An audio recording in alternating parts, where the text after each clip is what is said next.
Assalamualaikum warahmatullahi wabarakatuh dan selamat sejahtera. Nama saya Ahmad Sufi Daniel bin Abdul Aziz, nombor metrik 34DD31F 1048, dan pada hari ini saya akan membentangkan poin-poin yang penting dalam video Requirement Engineering Lesson 1 tersebut.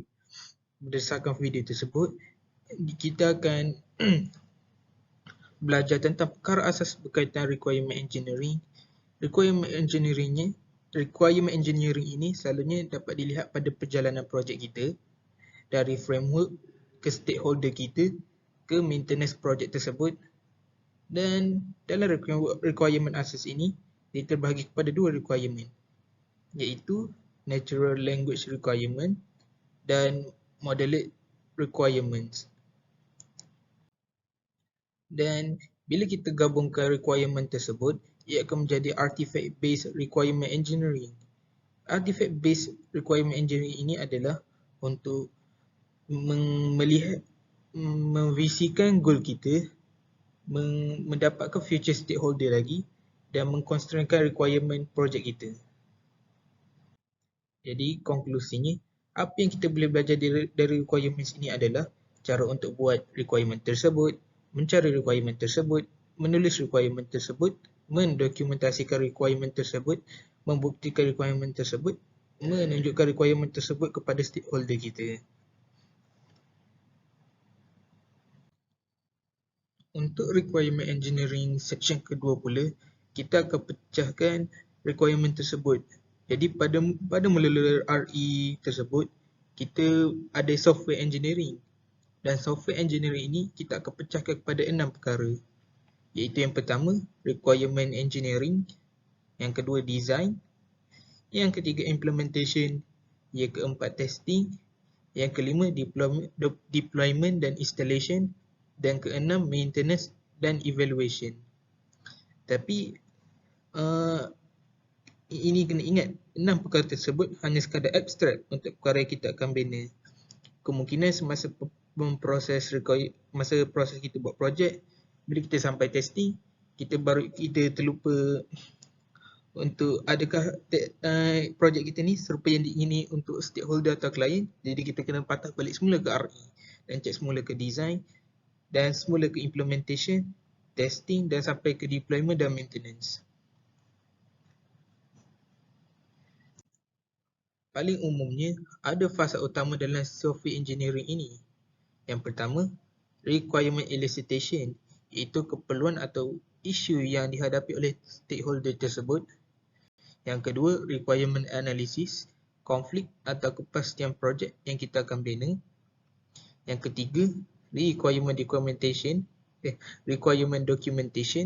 catatan projek yang kita akan bina untuk melihat adakah projek yang dibangunkan ini serupa dengan yang stakeholder perlu. Dan akhir sekali, requirement verification dan validation. Dari segi verification ini, kita ingin melihat adakah projek ini dilulus ataupun tidak. Dan validation pula, adakah keperluan projek ini mengikut kehendak stakeholder atau klien.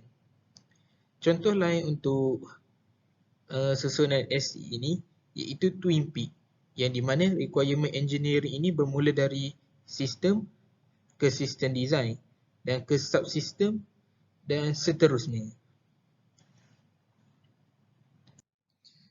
Untuk requirement engineering lesson ketiga pula, saya ingin mengajar kita berkaitan masalah yang kita akan hadapi masa requirement engineering tersebut. Yang pertama ialah incomplete ataupun hidden requirement.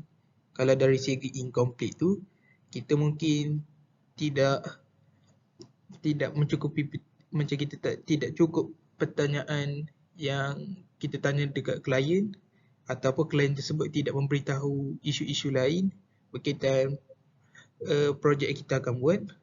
Dari segi hidden requirement pula, ia mungkin dari segi different agenda ataupun proposition projek kita.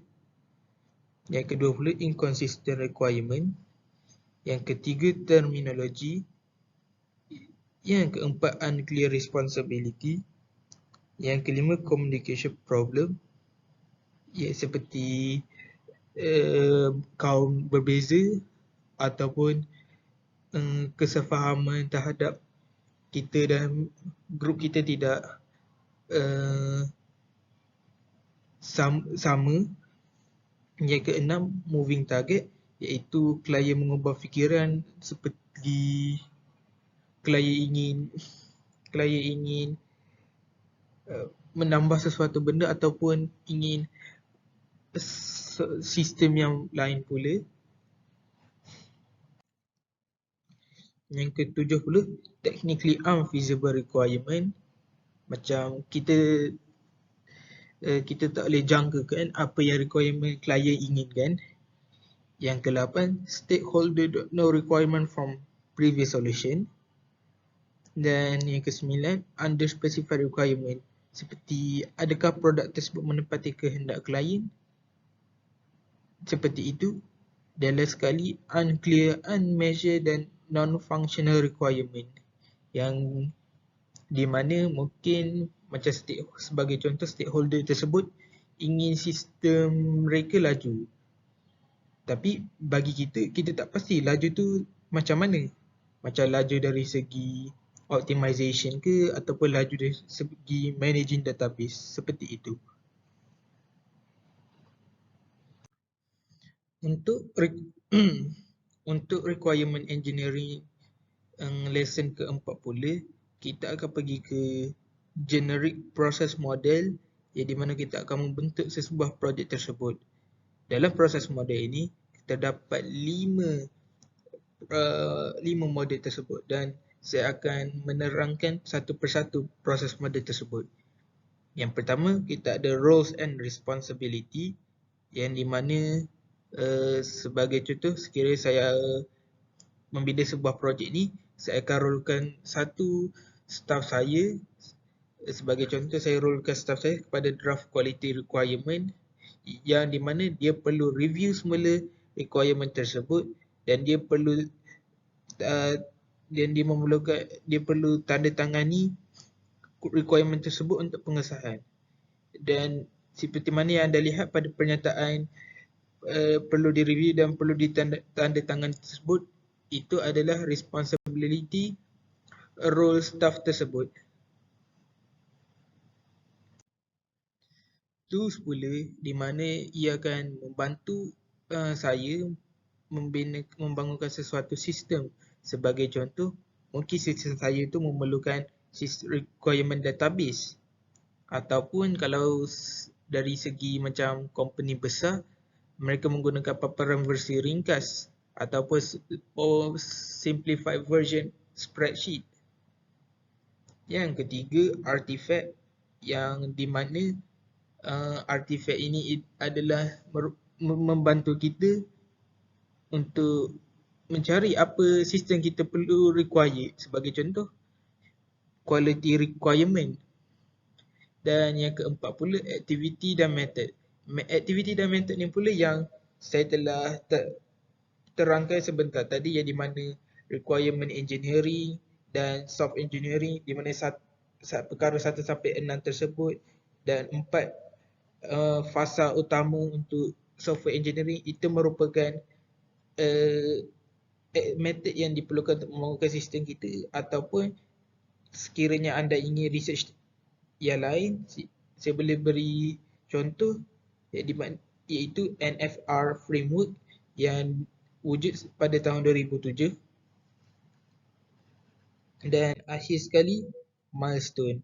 Milestone ni di mana kita tetapkan tarikh sistem kita yang kita bangunkan sehingga akhir sekali. Sebagai contoh, tarikh last ataupun deadline yang saya beri kepada QA roles staff saya 2 minggu, dan dia perlu review draft tersebut pada pertengahan tahun pada bulan tersebut. Kalau April, tengah bulan April. Kalau Mei, tengah bulan Mei. Dan dia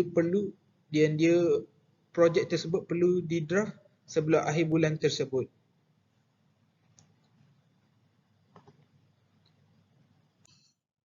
Bagi requirement engineering yang terakhir ini, saya akan terangkan berkaitan proses dan prinsipal berkaitan RE ini. Jadi pada permulaannya, macam kita tahu, requirement engineering process ini ia bermula pada elicitation di mana projek kita bermula, dan kepada analisis di mana kita menganalisis projek kita, dan daripada analisis pergi ke documentation di mana kita akan mendokumentasikan projek kita, dan akhir sekali validation yang di mana kita akan mengkonfirmkan projek kita diluluskan atau tidak. Sambil-sambil itu, validation juga dipecahkan kepada dua, iaitu traceability matrix di mana progress projek kita dari mula sampai akhir, dan risk and status report juga di mana risiko dan status projek kita macam mana, adakah ia perlu di-maintenancekan ataupun dia masih perlu di-updatekan untuk klien guna. Untuk yang kedua pula, iaitu roles dan interface dalam requirement engineering, kita mempunyai role yang utama seperti yang anda tahu. Yang pertama, product owner, iaitu klien atau stakeholder yang ingin kita membuatkan projek untuk mereka. Dan yang kedua, domain expert, pakar dalam sesuatu bidang, seperti macam saya ingin membuat website dan saya perlukan domain. Jadi saya perlu domain expert sebagai contoh yang memberitahu saya macam mana nak buat ini dan buat itu. Ataupun macam contoh lain, kalau dari segi front end expert, saya akan pergi ke dia untuk meminta bantuan juga. Dan yang ketiga, architect, di mana designer untuk projek kita, ataupun macam semua orang tahu, front end yang saya katakan tadi. Dan akhir sekali, tester, pengguna awal untuk projek prototype kita, iaitu macam sebagai contoh CBT ataupun closed beta test, yang di mana developer meminta untuk pengguna untuk test produk akhir mereka.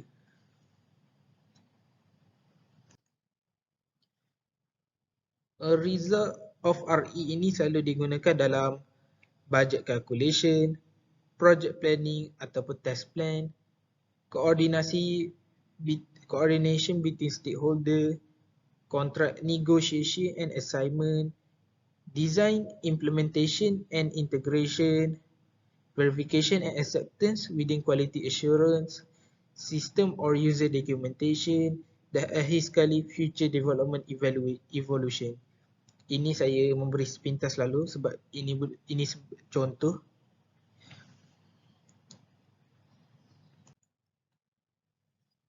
Dan yang ketiga pula, principle for process model. Macam saya telah beritahu sebentar tadi, kita mempunyai 5 generic process model yang kita boleh lakukan di mana-mana projek yang kita akan bina, iaitu pertama, roles and responsibility, role staff kita, dan kita sebagai project manager perlu buat responsibility apa kepada staff kita, tools, alatan bantuan untuk membangunkan projek kita, artifact, sumber-sumber yang kita perlukan untuk membangunkan projek kita, activities and method, method yang kita gunakan untuk membangunkan projek kita macam SE ataupun ER method, dan akhir sekali milestone, di mana tetapan tarikh kita untuk menyiapkan projek ataupun memvalidkan projek kita.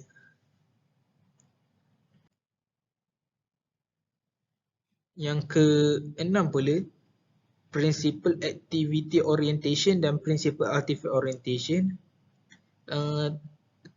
Bagi principle activity orientation, ia mempunyai elements of activity model, roles perform activities, dan artifacts are input or output.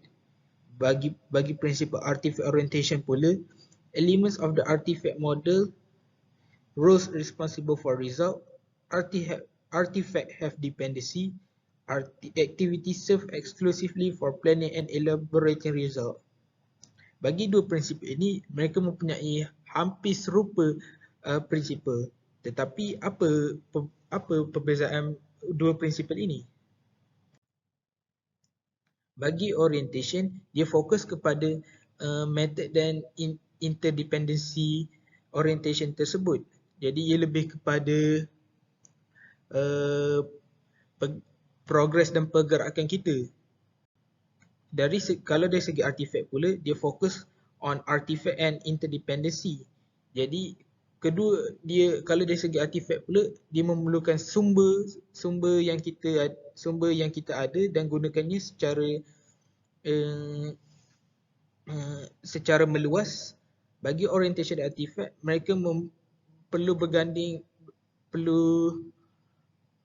bagi orientation dan artifact, dia orang depend di atas sesama mereka, tapi fokus kepada dua perbezaan, iaitu method dan artifact. Dan akhir sekali, principal problem orientation versus solution orientation. Principal problem orientation ni apa? Jadi untuk rumusan yang saya telah catatkan dalam PowerPoint ini, problem orientation is a mindset that involve understanding and defining the problem before attempting to find a solution. A problem-oriented approach can lead to more effective solution by identifying the root cause of problem. Jadi dari segi principle problem orientation, dia lebih fokus kepada dia lebih kepada core masalah klien. Mungkin kita daripada masalah klien tu kita boleh membenarkan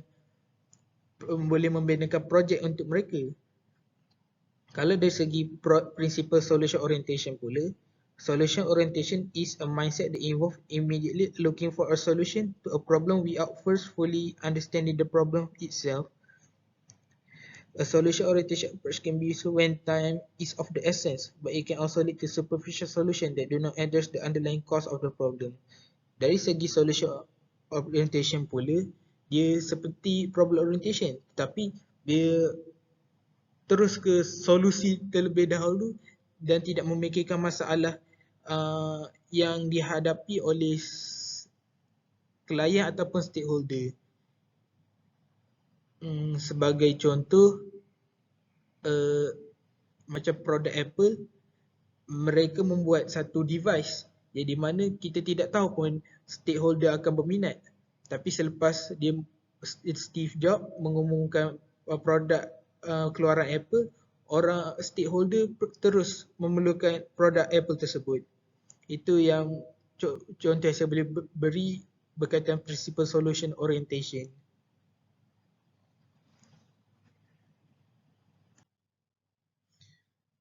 Untuk rumusan untuk perbandingan tersebut, a problem-oriented approach focuses on understanding the problem truly before seeking a solution, while a solution-oriented approach prioritizes finding a solution quickly without necessarily examining the root causes of the problem.